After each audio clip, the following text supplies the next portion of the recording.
Welcome. आपको पिछले दो इसके लेक्चर आप ज्वाइन कर चुके हैं। प्लास्टिड का है ये। प्लास्टिड में दोनों टाइप्स पहले मैं पढ़ा चुका हूं आपको। ल्यूकोप्लास्ट आप जान चुके हो, जो कलरलेस प्लास्टिड था, जो स्टोरेज जिसका मेन फंक्शन होता है। सेकंड आप क्रोमोप्लास्ट जान चुके हो। क्रोम मीन्स कलर्ड, जो कलर्ड प्लास्टिड होता है, जो फ्लावर्स को और फ्रूट्स को कलर देता है, उसके बारे में डिटेल में जान चुके हो।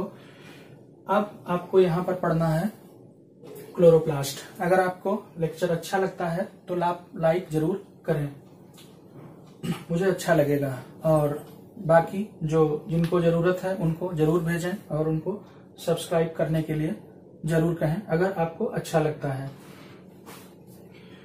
क्लोरोप्लास्ट, क्लोर मीन्स होता है ग्रीन। ये क्या है? ग्रीन प्लास्टिड्स हैं। एक मैंने बहुत छोटा सा डायग्राम भी बनाया है जो मैं आपको बताऊंगा, जिससे आपको ये बिल्कुल ही समझ में आ जाएगा अगर आप ये पूरा देखेंगे लेक्चर शुरू से लेकर के लास्ट तक। एक बार में नहीं आता है तो दोबारा में अगर आप और देख लेंगे तो आपको बिल्कुल ही परफेक्शन हो जाएगा इस पर। ये क्या होते हैं? ग्रीन प्लास्टिड्स होते हैं। इसमें आप देखेंगे कि क्लोरोप्लास्ट में दो स्ट्रक्चर होती हैं। ग्रेना होता है, स्ट्रोमा होता है। ग्रेना जो होता है, ग्रेना उसमें लाइट रिएक्शन होती है। स्ट्रोमा जो होता है, जो उसका मैट्रिक्स होता है, ध्यान रखिएगा कि the matrix of chloroplast is called stroma. उसका जो मैट्रिक्स होता है वो है स्ट्रोमा। और जो एक ग्रेनम को दूसरे ग्रेनम से जोड़ता है वो फ्रेट्स या लैमेली होता है। और भी आप जानेंगे कि इसमें chloroplast is commonly called cell within cell. It is also called semi-autonomous cell organelle. क्यों ऐसा कहते हैं? सेमी ऑटोनोमस सेल ऑर्गेनल क्यों है या सेल विद इन सेल क्यों कहा जाता है? क्योंकि इसका खुद का अपना डीएनए होता है, खुद का अपना आरएनए होता है और खुद का अपना राइबोसोम होता है। क्लोरोप्लास्ट में, माइटोकॉन्ड्रिया में और प्रोकैरियोटिक सेल में बहुत ही ज्यादा सिमिलैरिटी है। क्या सिमिलैरिटी है? क्योंकि इनका खुद का अपना डीएनए है, खुद का आरएनए है और खुद का राइबोसोम है। ये इनमें काफी ज्यादा सिमिलैरिटी होती है। और आप ये ध्यान रखिएगा, अगर हम प्लांट सेल की बात करें तो it is largest cell organelle. सबसे बड़ा सेल ऑर्गेनल वहां पर कौन है? वहां पर सबसे बड़ा सेल ऑर्गेनल जो है वो क्लोरोप्लास्ट ही है। ध्यान रखिएगा। नीचे दिखा, यहां हमने कुछ इंपॉर्टेंट पॉइंट्स आपको बताने की कोशिश की है, जिनको आप जानेंगे तो आपको बहुत अच्छे से समझ में आ जाएगा। It is largest cytoplasmic cell organelle, सबसे बड़ा है। इसमें बहुत सारे लोग ये कंफ्यूज रहते हैं कि क्लोरोफिल और क्लोरोप्लास्ट में को एक ही कह देते हैं। जी नहीं, बिल्कुल सेम नहीं है। क्लोरोप्लास्ट एक प्लास्टिड है और क्लोरोफिल क्या है? क्लोरोफिल एक पिगमेंट है। क्लोरोप्लास्ट की जो स्ट्रक्चर आप देखते हैं, इसमें ये ग्रेनम है। जितने सारे हमने इसमें आपको 4 ग्रेनम दिखाए हैं, 1 2 3 4, 4 ग्रेनम दिखाए हैं। अगर हम सारे ग्रेनम की बात करें तो उसके लिए एक प्लूरल वर्ड होता है ग्रेना। इसमें लाइट रिएक्शन होती है। इसका जो बेसिक मैटर है वो क्या है? वो स्ट्रोमा। यहां आपको और क्या जानना है? दो ग्रेनम को जो आपस में एक ट्यूब लाइक स्ट्रक्चर जोड़ती है उसको क्या कहते हैं? उसको कहते हैं फ्रेट्स या स्ट्रोमा लैमेली। ठीक है। ग्रेनम किससे बना होता है? थाइलेकॉइड से। जो क्वाइन लाइक स्ट्रक्चर यहां बहुत सारी दिख रही है, यहां तो 3 हमने सब में दिखाया है, इसमें यहां पर 4 है। तो यहां पर जो क्वाइन लाइक स्ट्रक्चर्स हैं जो इसको फॉर्म करती हैं उसको क्या कहते हैं? उसको कहते हैं thylakoid. The coin like structure formed granum. Thylakoid का जो एक ढेर है उसको क्या कहा जाता है? ग्रेनम। तो जितने सारे थाइलेकॉइड मिल करके ग्रेनम को फॉर्म करते हैं उस सिंगल को क्या कहा जाता है? उस सिंगल को कहा जाता है थाइलेकॉइड। इसको आप जरूर ध्यान रखिएगा कि thylakoid is the structural unit of chloroplast. Thylakoid chloroplast की स्ट्रक्चरल यूनिट होती है। अब फंक्शनल यूनिट क्या होती है इसकी? Functional unit of chloroplast is called quantasome. Functional unit chloroplast की क्वांटासोम है और स्ट्रक्चरल यूनिट इसकी क्या है? स्ट्रक्चरल यूनिट इसकी है थाइलेकॉइड। स्ट्रक्चरल यूनिट थाइलेकॉइड है और फंक्शनल यूनिट क्या है? क्वांटासोम। ठीक है। Most abundant plastid absent in fungi, ये क्या है? ये मोस्ट एबंडेंट प्लास्टिड है। जितने सारे प्लास्टिड हैं उनमें सबसे ज्यादा क्वांटिटी में पाया जाने वाला प्लास्टिड कौन है? क्लोरोप्लास्ट। लेकिन very important, it is absent in fungi, blue green algae, bacteria, इनमें सब में ये नहीं होता है। ना तो ये फंजाई में पाया जाता है, ना ही blue green algae. Blue green algae का जो न्यू नेम है वो है साइनोबैक्टीरिया, उनमें भी नहीं पाया जाता है। बैक्टीरिया में भी नहीं पाया जाता है। ध्यान रखिएगा, बैक्टीरिया में इसकी जगह क्या पाया जाता है? क्रोमेटोफोर। मैंने प्रोकैरियोटिक सेल को पढ़ाते समय ये बताया था कि इसकी जगह उसमें क्या पाए जाते हैं? क्रोमेटोफोर। ध्यान रखना होगा आपको। तो ये सारी स्ट्रक्चर आप इसकी देख सकते हैं। ये आउटर मेम्ब्रेन है, ये इनर मेम्ब्रेन है। इनर मेम्ब्रेन को मैंने आईएम लिख दिया है, आउटर मेम्ब्रेन को मैंने ओएम लिख दिया है। ये दोनों मिलकर क्या बनाते हैं? ये दोनों मिलकर के आउटर कवरिंग एनवेलप बनाते हैं, क्लोरोप्लास्ट की एनवेलप बनाते हैं। इसमें आप क्या देख रहे हैं? राइबोसोम इसमें है, इसका खुद का अपना डीएनए है। 3 इंपॉर्टेंट पॉइंट यहां पर जानिए। जो न्यूक्लियस के अंदर जो डीएनए पाया जाता है क्रोमोसोम के अंदर, वो क्या होता है? लीनियर डीएनए होता है। लेकिन जो क्लोरोप्लास्ट और माइटोकॉन्ड्रिया में होता है वो क्या होता है? वो सर्कुलर डीएनए होता है, सर्कुलर होता है। इसका भी है, इनका खुद का अपना आरएनए भी है, राइबोसोम भी है, और 2 ग्रेनम को जो आपस में जोड़ रही है वो स्ट्रक्चर, वो क्या है? फ्रेट्स या स्ट्रोमा लैमेली। मैट्रिक्स, मैट्रिक्स को ही इसके क्या कहते हैं? स्ट्रोमा। याद रखिएगा, क्वेश्चन पूछा जा सकता है, इस पर सब पर क्वेश्चन आ चुका है। Matrix of chloroplast is called stroma. तो ये इसकी स्ट्रक्चर को आपने बिल्कुल क्लियरली जाना कि यहाँ ग्रेना क्या है, ग्रेनम क्या है, थाइलेकॉइड क्या है। ठीक है। तो ये जो ग्रेनम को, इन सारे ग्रेनम को ग्रेना कहते हैं। ये जो ग्रेनम है, जो एक ढेर थाइलेकॉइड का बना रहा है वो ग्रेनम है। उसी के ऊपर क्या पाए जाते हैं? क्वांटासोम। और उसी के ऊपर 230 मॉलिक्यूल्स क्लोरोफिल पाए जाते हैं। ठीक। तो आपको अब बिल्कुल क्लियर हो गया होगा कि क्लोरोफिल क्या है और क्लोरोप्लास्ट क्या है। यहां से देख चुके हैं ये कैसा है? डबल मेम्ब्रेन्ड है। कैसा है? डबल मेम्ब्रेन्ड है। और कहां पाया जाता है? Present in leaf, stem, अनराइप्ड fruit, बिना पके हुए फल में पाया जाता है, लीफ में पाया जाता है, स्टेम में पाया जाता है।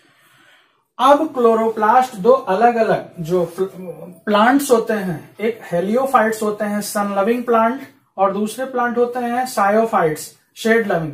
ये छाया में होते हैं, तो उनमें कैसा क्लोरोप्लास्ट होता है, और जो सन लविंग प्लांट हेलियोफाइट्स होते हैं उनमें क्लोरोप्लास्ट कैसा होता है। इनमें जो हेलियोफाइट्स होते हैं सन लविंग प्लांट्स में, इनमें जो क्लोरोप्लास्ट होगा उसका साइज क्या होगा? स्मॉल। लेकिन बहुत ज्यादा संख्या में, मोर इन नंबर, ज्यादा संख्या में और छोटे पाए जाने के कारण लीफ कैसी दिखाई देती है? Dark green. छोटे और ज्यादा संख्या में पाए जाते हैं इसलिए डार्क ग्रीन होती है। सायोफाइट्स में, शेड लविंग में इसका उल्टा होता है। वहां पर क्लोरोप्लास्ट बड़े आकार के होते हैं और कम संख्या में पाए जाते हैं, इसीलिए उनका वो कलर होता है, मतलब डार्क ग्रीन नहीं होता है उनका। अब इसकी जो मेम्ब्रेन होती है वो कैसी होती है? लिपोप्रोटीन की बनी होती है। कैसी होती है? लिपोप्रोटीन की बनी होती है। इसमें मैं पहले ही बता चुका हूं आपको कि इसमें जो कॉइन लाइक स्ट्रक्चर है उसी को क्या कहते हैं? थाइलेकॉइड्स। थाइलेकॉइड ही क्या है वहां पर? जो ग्रेनम को फार्म कर रही है। एक पूरा ढेर जो थाइलेकॉइड का है वो ग्रेनम को फार्म कर रहा है, वो कैसा है? कॉइन लाइक है। और थाइलेकॉइड कैसा है? ये मेम्ब्रेनस है। इसकी आउटर लेयर जो होती है वो किसकी बनी होती है? थाइलेकॉइड की, प्रोटीन की।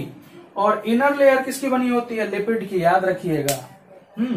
थाइलेकोइड की जो आउटर लेयर है वो प्रोटीन की है और इनर लेयर किसकी बनी होती है? लिपिड की होती है। Chlorophyll molecule are arranged below protein, इसी प्रोटीन के नीचे ही पाई जाती है वो क्या? क्लोरोफिल पाया जाता है, जो कैसा होता है? Flag like. मैंने यहां पर आपको दिखाया है, ये फ्लैग लाइक क्लोरोफिल है। इसके हेड जो होता है पोरफायरिन का होता है और टेल जो होती है फाइटॉल की होती है। ये आपको ध्यान रखना पड़ेगा, ठीक, कि उसका हेड क्या है? पोरफायरिन है और जो उसकी टेल है वो क्या है? फाइटॉल है। तो ये फ्लैग लाइक होता है ये। पिगमेंट ऑफ क्लोरोप्लास्ट, क्लोरोप्लास्ट के जो पिगमेंट्स हैं उनको क्या कहा जाता है? क्लोरोफिल और कैरोटिनाइड है, उसको क्लोरोफिल और कैरोटिनाइड कहते हैं। और Rubisco, ribulose, biphosphate carboxylase oxygenase, इसका फुल फॉर्म है। रुबिस्को का फुल फॉर्म है रिबुलोज बाइफॉस्फेट कार्बोक्सिलेज ऑक्सीजनेज, या सिर्फ कार्बोक्सिलेज भी आप कह सकते हैं। ये मोस्ट एबंडेंट प्रोटीन है जो नेचर में पाई जाती है, सबसे ज्यादा पाई जाने वाली प्रोटीन है ब्रह्मांड में रुबिस्को। क्या नाम बताया मैंने? Ribulose biphosphate carboxylase oxygenase. Quantasome functional unit बता चुका हूं मैं। क्लोरोप्लास्ट के पिगमेंट भी मैंने बता दिया कि कौन कौन से हैं, क्लोरोफिल और कैरोटिनाइड, याद रखिएगा। अब इसके कंपोनेंट्स कौन कौन मिल करके क्लोरोप्लास्ट को बना रहा है?